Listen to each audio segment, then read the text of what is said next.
Hi guys, நான் உங்கள் சாய். இன்றைக்கி இந்த வீடியோவில் எதை பற்றி பார்க்க போகிறோன்னா, பட்ஜீஸை எப்படி பேசிக் ட்ரைனிங் பண்ணுறதுன்னு தான் பார்க்க போகிறோம்.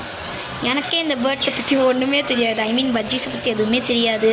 நானே சில சோஷியல் மீடியாஸ் அதை பார்த்து தான் எப்படி ட்ரெயின் பண்ணுன்னு கற்றுக்கிட்டேன். போன வீடியோவில் பார்த்தீங்கன்னா உங்களுக்கு கமெண்ட் பண்ண சொல்லி கேட்டிருந்தேன். ஆனால் ஒருத்தருக்கும் கமெண்ட் பண்ணலைங்க, லைக் பண்ணல, சப்ஸ்கிரைப் பண்ணல, ஒன்றுமே பண்ணல, எல்லாம் ஒன்றுமே பண்ணல கைஸ். ஸோ இந்த வீடியோக்கு லைக் பண்ணுங்கள், ஷேர் பண்ணுங்கள். ஏன்னா இதுதான் ஒரு ஸ்டார்டிங் சேனல். இப்போத்துலேருந்து கொஞ்சம் ஹெல்ப் பண்ணுங்கள். சப்போர்ட் பண்ணால் தான் எங்களுக்கும் கொஞ்சம் மோட்டிவாக இருக்கும், வீடியோஸ் போட ஹெல்ப்ஃபுல்லாக இருக்கும். ஸோ சப்ஸ்கிரைப் பண்ணுங்கள், ஷேர் பண்ணுங்கள், கமெண்ட் பண்ணுங்கள். முக்கியமாக கமெண்ட் பண்ணுங்கள். ஏன்னா ஒருத்தருமே கமெண்ட் பண்ண மாட்டேங்க. கமெண்ட் பண்ணால் எங்களுக்கு எந்தெந்த மாதிரிலாம் பண்ணலாம் அப்படின்னு. ஏன்னா இந்த பேர்ட்ஸ் பற்றி எனக்கு எதுவுமே நிஜமாகவே தெரியாது.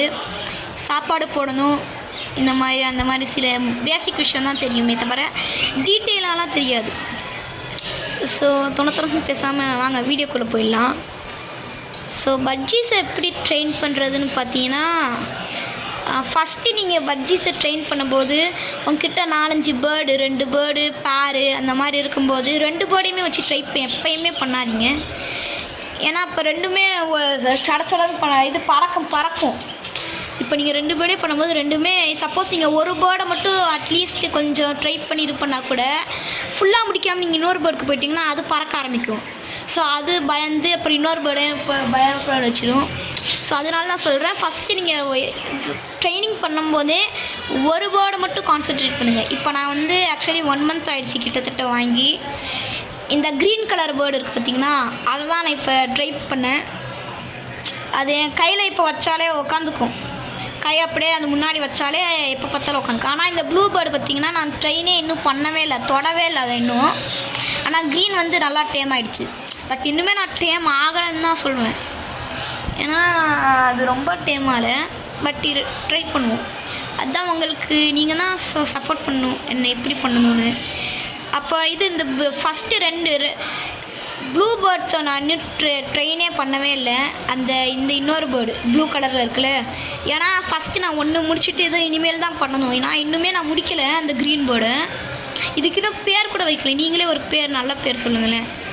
நான் இதை இன்னும் பேர்ட்ஸ்ன்னு தான் கூப்பிட்டுட்ருக்கேன். நீங்களே ஒரு நல்ல பேர் சொல்லி கூப்பிடுங்க.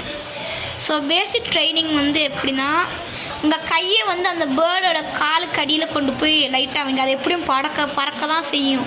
சில பேருக்கு இது கேஜுக்கு வெளியே விட்டு கதவெல்லாம் மூடிட்டு பண்ணால் இன்னும் பெட்டர். ஆனால் நாங்கள் இன்னும் கதவெல்லாம் மூட்டி கேஜை வெளியே விடலை, பேர்ட்ஸை வெளியே விடலை. ஏன்னா அது வெளியே போய் பறந்துடுமோ இல்லை எங்கேயாவது போய் மாட்டிக்குமோன்னு பயம்.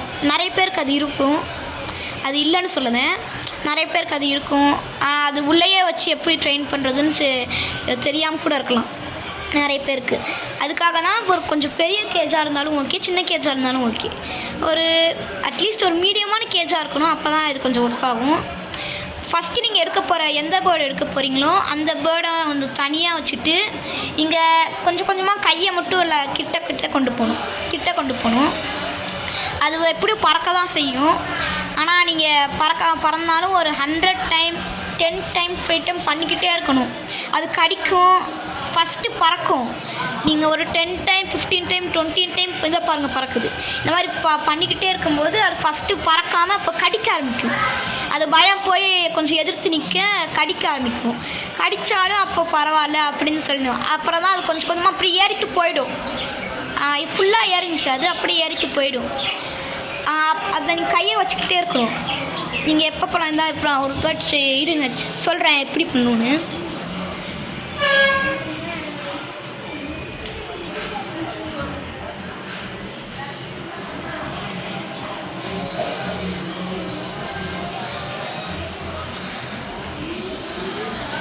இப்போ பாருங்கள், இது அப்படியே கையில் ஏறுங்கன்னுச்சு. ஆனால் திரும்பி அதுதான் பெருசாக அது ஃபுல்லாக நிற்கலை.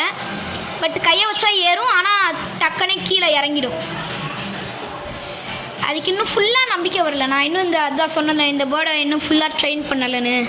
அதுக்கு இன்னும் ஃபுல்லாக நம்பிக்கை வரல. ஸோ நாம் தான் அது ஃபஸ்ட்டே எனக்கு தெரிஞ்ச வரைக்கும் ஸ்டெப் அப் ட்ரைனிங் தான் என்று சொல்லுவாங்க. இப்படி வச்சு அதான் இப்போ பண்ணுனேன். அது இன்னும் பயப்படுது. நான் இன்னும் ட்ரெயின் பண்ணணும். ஃபஸ்ட்டு அதை ஃபுல்லாக அந்த க்ரீன் போர்டை ஃபுல்லாக ட்ரெயின் பண்ணின பிறகு தான் ப்ளூ போர்டை பண்ண போகிறேன். அது கொஞ்சம் கொஞ்சமாக தான் பண்ணணும். ஏன்னா இந்த ப்ளூ போர்டுமே ஃபுல்லாக பயன்பட்டு தான் இருக்குது.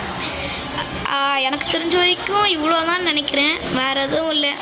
மற்ற பேசிக் எனக்கு தெரிஞ்ச வரைக்கும்லாம் போன வீடியோலேயே சொல்லிட்டேன். அந்த வீடியோ செக் பண்ணலன்னா என் யூடியூப் சேனல் போய் செக் பண்ணிக்கோங்க. ஏன்னா பெருசாலாம் வீடியோ போடல, கொஞ்சம் கம்மியாக தான் போட்டிருக்கேன், ரொம்பவே கம்மியாக தான் போட்டிருக்கேன். ஸோ எனக்கு இது வரைக்கும் என்ன சொல்கிறதுனே தெரியல. இவ்வளோ தூரம் பேசுனது ஆக்சுவலி பெரிய விஷயம் தான். எனக்கு இப்போ வேர்த்து கொட்டுதிங்கன்னா ஃபேன் கூட இல்லை. இந்த ப்ளூ பஜ்ஜீஸ்க்கும் க்ரீனும் பேர் ஆகிடுச்சின்னு தான் நினைக்கிறேன், பார்க்க அப்படி தான் தெரியுது. ஸோ இந்த வீடியோ பிடிச்சிருந்தா லைக் பண்ணுங்கள், ஷேர் பண்ணுங்கள், சப்ஸ்கிரைப் பண்ணுங்கள். இனி இந்த மாதிரி நிறைய வீடியோ போட நீங்கள் தான் எனக்கு ஹெல்ப் பண்ணும். ஸோ பாய் கைஸ், பாய். அடுத்த வீடியோ போட அட்லீஸ்ட் ஒரு 10 லைக்ஸாவது போடுங்க, அப்போ தான் எனக்கு அடுத்த வீடியோ போட கொஞ்சம் மோட்டிவாக இருக்கும். 50 lakhs. So bye sir, bye guys, பாய்.